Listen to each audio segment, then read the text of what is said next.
Hey Rockets, Mrs. Wolkenbush. We're on the last chapter of our book club for Masterminds by Gordon Korman. I don't know about you guys, but I have had so much fun being the voice of the books for you behind the scenes. I hope you've enjoyed them. Sorry if I read too fast or messed up some words, but I'm just really happy that we were both able to share this book club together. So let's finish up. This is in the voice of Eli Frieden. Chapter 27. We have no idea where we're going. None of us expected to be huddled against crates of Gatorade in a rattling boxcar, so we never bothered to research railway routes or schedules. If things went according to plan, we would be tooling east in Dad's Lexus. Correction, Felix Hammerstrom's Lexus. He isn't my father anymore. Technically, he never was, any more than the United States was created at the real Tea Party. He thought he could hide the idea of rebellion from us, and in the end, he got more rebellion than he knew what to do with. Despite the whole body throb of my wounds, the exhaustion of 24 hours on the run, the numbing lack of sleep, the ravenous hunger, and the paralyzing fear over what might lie ahead, I feel a deep satisfaction for that. Project or Sirius is officially over. Is it?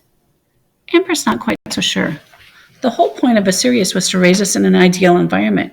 Maybe we just lived up to everything our parents expected us to turn into in the first place. The criminal masterminds we're cloned from. Masterminds, that's us all right, Malik snorts. Nobody who saw us getting on the train would accuse us of having any minds at all. Not to mention we screwed up our escape so badly we almost got ourselves killed. And, his voice dropped in volume, we did get one of us killed. He reaches for the bottle of Gatorade, but we can see the desolation on his frantic gulping. Malik, Tori says gently, we can't know for sure that Hector didn't make it. He shakes his head despairingly.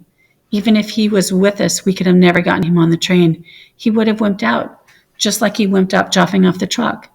It's too bad he won't be around to see us march into Happy Valley with an army of cops. Some of the color returns to Amber's pale cheeks. I am all for that. Well, let's not get ahead of ourselves, I put in quickly. We've got a story to tell, but we'd better be really careful who we tell it to, if we can tell it to anybody at all. But we can't do nothing, Tori protests. We owe it to the other clones who are still in Serenity. We'll get to that, I promise, but only when we understand how things work in the real world. Remember, we're clones. We don't know how that will go over. We're also exact copies of some of the worst criminals in history. Younger, but identical. Just because we don't recognize who we're cloned from doesn't mean other people won't. We thought we'd have a car, Amber points out. With that one, we're hiding and hopping trains. We'll never learn enough about the world to figure out how we fit into it. I pull over a case of bottles and sit down, facing them. Our best hope is Randy. He knows the outside world, but he also knows what it's like to be from Serenity. What makes you think we can find him, Tony asks. He's at McNally Academy outside Pueblo, Colorado. He can give us a place to lie low while we figure out how the world will look at us. It's a boarding school, so we can blend in. No nosy questions about 4 kids being on their own. Malik speaks up. Randy's parents are serious researchers. How can we be sure he won't call them and rat us out? That's an easy one. Randy's my best friend, I say with confidence. He'd never stab me in the back. He'll help us if he can.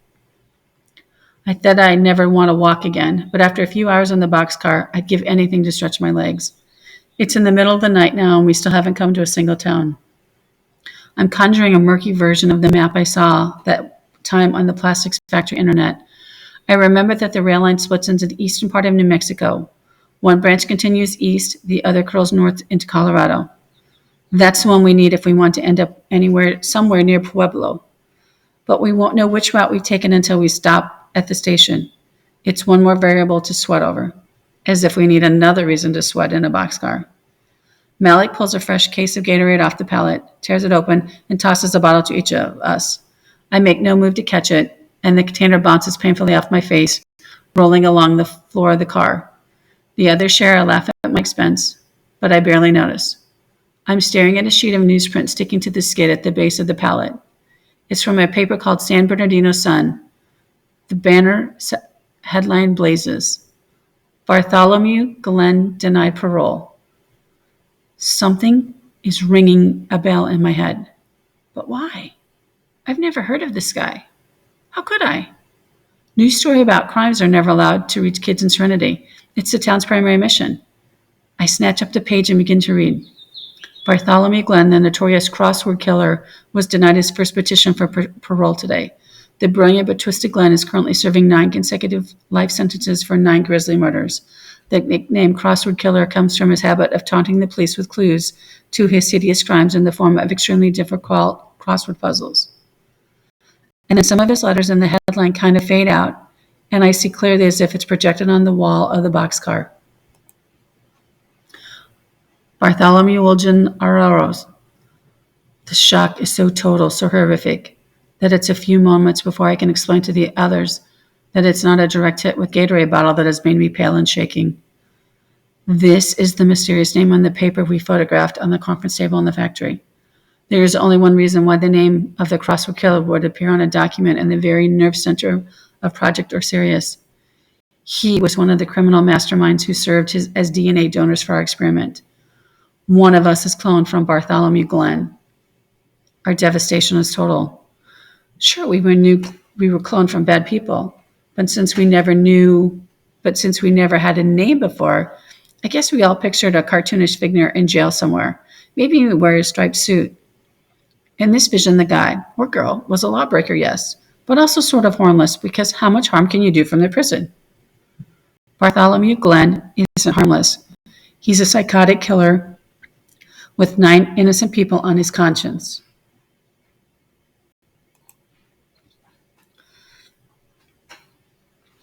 And one of us is his exact copy of him, right down to the last cell. We pass the paper around, reading and rereading the details of Glenn's horrible crimes. We don't want to know, yet somehow we can't resist. When I picture a criminal mastermind Tory Ventures, it's always a little, romantic, like an intrinsically planned scheme to break into the Louvre and steal a Mona Lisa. But Bartholomew Glenn is just sick. Don't worry, Malik says bitterly. It can't be either of you. You have to be cloned from his identical twin sister, Bartholomina, the puppy crusher. It's not funny, Malik, Amber exclaims. Who's laughing? Malik retorts. It's probably me. Toxic element, remember? It's a destructive way to think, but now that the cat is out of the bag, we might as well get it out in the open. There are 11 of us, 7 boys and 4 girls. Bartholomew Glenn could be any of the 7. He could even be, I clam up. It's not going to prove anyone's mood to remember Hector. No, not Hector, Malik is adamant. Hector was a good kid. And anyway, I add, whoever it is didn't kill anybody. This Glenn guy did. We have to get used to the idea that we might find out we're cloned from some pretty awful criminals. We lapse into a melancholy silence, listening to the endless rumble of the rain. Amber is the first of us to doze off, a Gatorade bottle clutched in her arms like a newborn baby. Malik is next, falling into troubled dreams. Tori's eyes are closed, but I think she's still awake. Me? No way. Just the idea of Bartholomew Glenn and his 9 victims is enough to ensure that I may never lay my head down again. I remember Malik's words when I called off the search for Hector. At least I'm not as stone cold like you. Stone cold. If there was ever an expression to describe the crossword killer, that's it. Do I have the strongest reaction to Bartholomew Glenn because I am him? That turns out to be my last waking thought. Eli? The voice reaches me through a turbulent dreams, exploding trucks lighting up the night. Hector Almani, gone. Enemies in purple. Felix Hammerstrom chasing me in his Lexus. The front bumper nudging the backs of my knees as I run for my life. And then I'm down. The weight of the speeding car crunching me like an insect. Eli, wake up. It's Tori, leaning over, shaking my shoulder. The situation comes hurtling back. The escape, the train, the life-saving Gatorade. Malik and Amber are just rousing from sleep. The train, never very fast, is slowing down. It's just after dawn, the sun still low in the sky. Through the open door of the boxcar, we can see signs of civilization. Buildings, houses, power lines, roads. Is this a city? Amber whispers. I don't think so, Malik replies, but it's bigger than anything we're used to. Cremier, too. He's right. Some of the houses along the tracks are really ramshackle, and the fencing is torn and rusty. In Serenity, nothing is ever allowed to stay broken or even unpainted. That doesn't seem to be the case out here. We roll past a faded sign, Colorado City. Colorado? I breathe, encouraged that we've come north. I have no clue where Pueblo is, but at least we're not heading east, away from McNally Academy and Randy. Brakes screech as the train lurches to a stop in the middle of the rail yard. Stacks of lumber and pieces of equipment are scattered all around. Skids loaded with cargo are lined up along the track beside several forklift trucks. What's that stuff for? Amber wonders. The answer comes all too soon. A yard worker in coveralls and a hard hat leaps onto the door of the boxcar, turning a signal to the approaching forklift. He takes one look at the four of us. What are you kids doing here? Since we have no answer to that, the only course of action is flight. Tori is the first one to react. She runs for the open door, which is suddenly blocked by a huge pallet of cargo carried by a forklift arms. The worker puts an iron grip on her wrist. With his free hand, he grabs the walkie-talkie from his belt. Security to car 36. Amber and I watch in horror, but Malik springs into battle. He snatches up a full Gatorade bottle and bounces it with deadly accuracy at the side of the man's jaw. The blow knocks him backward into the wall, and he releases Tori. The four of us make a break for freedom. With the doorway blocked by cargo, Tori squeezes through the gap to the right of the incoming load. Amber and I slip out the opening to the left.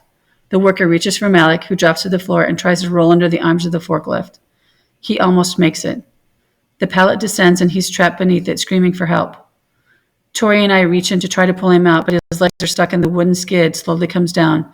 In a matter of seconds, he would be squashed. Amber doesn't hesitate. She leaps onto the cab of the forklift, dislodging the driver. The man is so shocked at the being suddenly and aggressively attacked by a 13-year-old girl that he topples out of the other side and sprawls onto the gravel. She slams the heel of her hand into the controls and pushes it in the opposite direction. The load lifts Malik, and he rises, striking the box ceiling. Malik scrambles free. Amber jumps down, and the four of us take off. A pudgy uniformed security guard is running along the track in our direction. We look around desperately. There! Tori exclaims, pointing to some trees. There's a tall chain-link fence in the way, but luckily the mesh has been torn away from the post. We slither underneath and sprint for the woods. It's the last thing any of us need in our starved and exhausted state. Yet at this point in our adventure, capture is not an option. If we're arrested here, the local police will start looking for our parents. Then it's only a matter of time before we're in the custody of the Purple People Eaters. I risk a look back and see the security man helping the two workers bring the forklift payload down at the boxcar ceiling.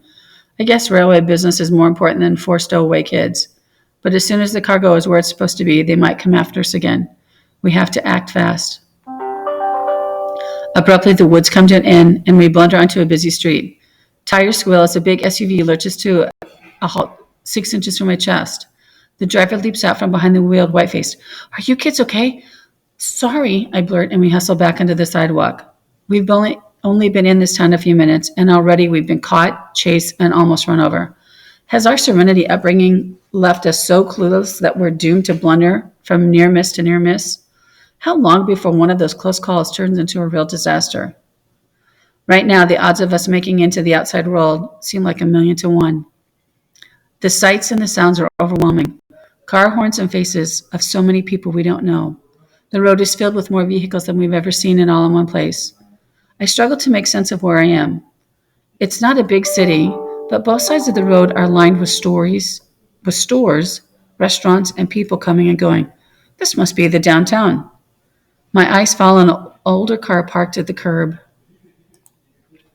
It's painted yellow with a black and white checker pattern, and the driver sitting inside. Something about it looks familiar, but I can't quite put my finger on it. Tori follows my gaze. Is that a taxi? Of course. There are no taxis in Serenity, where an 8-minute walk will take you across from town. But from books I've read and movies I've seen, the taxis will drive you wherever you want to go, like away from a train depot, for example, or to McNally Academy. We run for the car and pile into the back seat. We have to go to Pueblo, I tell the driver. She peers at the four of us in the rearview mirror. That's an hour's trip. Are you sure you kids can afford the ride? We began digging in our pockets for the money we've been hoarding. It's a nerve-wracking moment since we have very little sense of what things cost. beyond the borders of our hometown. We produce our stash, fistfuls of crumpled bills wadded up and spotted with dirt and blood. It would buy a lot at our general store, but everything in Serenity is so artificial that our life experience is basically worthless. Plus, none of us have ever been in a taxi before, much less paid for one. For all we know, it's the most expensive thing you can do. We can't predict whether our money will be enough to take us to Pueblo or even down the block. Our driver opens wide at the eyes of the bills. Ones, fives, tens, 20s, 50s, hundreds. For that, she laughed, I can take you to Bangor, Maine. Just Pueblo, please, I say politely. For the first time, she turns around and looks us over all the seat. She sees we've got what we've gotten used to. We are sunburned, scratched, bruised, disheveled, and filthy, not to mention red-eyed and exhausted. What happened to you kids? Maybe we should stop at a hospital first. No hospital, I exclaim urgently. We have to get to Pueblo, to McNally Academy. She stares at me for a moment and then starts the car. You rich private school kids, she snorts. The shenanigans you get into while you're spending daddy's money. You're going to be in big trouble when the teachers get a look at you. Probably, Tori agrees solemnly. The taxi pulls away from the curb. We've passed our first real-world test. Pueblo looks run down and neglected compared to Serenity. But the red-tile-roofed adobe brick buildings of McNally Academy are the nicest things we've seen so far. The campus is in the hill country a few miles outside of town, nestled along the high desert pines. The taxi leaves us $200 poorer on the school's main drive. It's chillier than Serenity, still morning. Students are everywhere on their way to breakfast and morning classes. Whoa, Amber whispers. Did you ever think there were this many kids in the whole world? There are maybe 100 of them scattered around. But when you're used to a place where there are only 30 and 0 unfamiliar faces, this counts as a mob scene. Get used to it, Malik comments. The only thing they've got plenty of in the outside world is people. We're only interested in one person, I remind him. I notice that we're starting to attract attention, and not just because we're scratched and beaten up and our clothes are turning dirty. McNally may seem crowded to us, but it's probably not a huge school. Chances are the students need to know each other, so newcomers stand out. If any teachers see us, they're going to ask questions. Let's find Randy before the adults who run this place want to know what we're doing here. Still, we hang back. We don't talk to strangers, and in Serenity, there are no strangers, if you don't count the purple people eaters. How would you approach someone you've never met before? The McNallys are all in groups, chattering amicably. The fact that they belong only emphasizes the reality that we don't. Malik is the first one to work up the guts. He targets a boy around our age working on. Hey, he calls, you know a guy named Randy Hardaway? The boy stops and looks over. Yeah, I know Randy. He obviously notices that we're a mess, but decides not to ask about it. Are you friends of him? Are you friends of his? I nod. From his hometown. Can you point us to him? This is kind of a surprise visit at Story. He's probably in his dorm room. Hayden, 33, the kid tells us. Randy skips breakfast and sleeps till 5 minutes before class. He's kind of famous for it. I can't help smiling. Some things never change. He points to the right building, and we hurry in that direction. The sign reads, Hayden Center for Student Living, boys only. It doesn't seem to be a hard and fast rule, though. There are boys and girls in the hall milling around, calling for each other, shoving books into backpacks, and generally gearing up for a day of classes. A nervous glass flanches around among the 4 of us. The hallway is crowded. At close range, under indoor lighting, the bedraggled state and our otherness will be even more painfully obvious. At first, we just stand there helpless. The corridor is wall-to-wall people, and moving through a crowd is something we have no experience with. It's Malik who finally figures it out, mostly because he's big enough to clear a path. The rest of us get behind him and follow his wake. The McNally kids stare at us as we pass, some of them from mere inches away. A low murmur goes up in the hall. Who are we? Why are we here? An eerie dread takes a hold of me, and I begin to shiver in spite of the heat of my sunburned skin.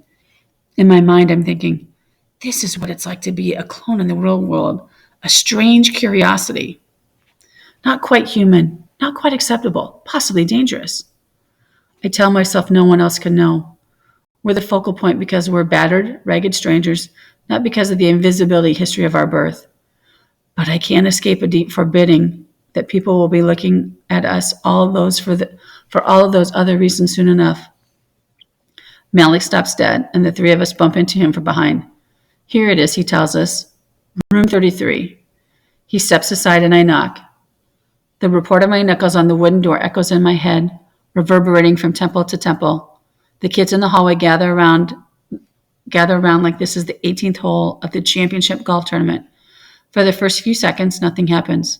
The silence is so total that it's almost as if these McNally kids realize what they're witnessing is the most important moment in our lives. There's a scrambling sound around the inside of the room. The knob turns and the door is pulled wide. Randy stands there, his hair unruly as always, giggling at me in an open-mouthed shock. Then his comfortably familiar features resolve into a delighted grin, and he steps aside to invite us in. Hey, I see you found my note. About the author. Gordon Korman wrote his first book at age 14, and since has written more than 80 books, 80 middle grade and teen novels. Favorites on the New York Times: 39 Clues, Cahill's and Vespers, Book 1, The Medusa Plot, Unlifted. You can visit him online. And that, my friends, is the end of our book on Masterminds. Thanks for taking me along on your reading journey. It's been a ton of fun. Until I see you next time, be well.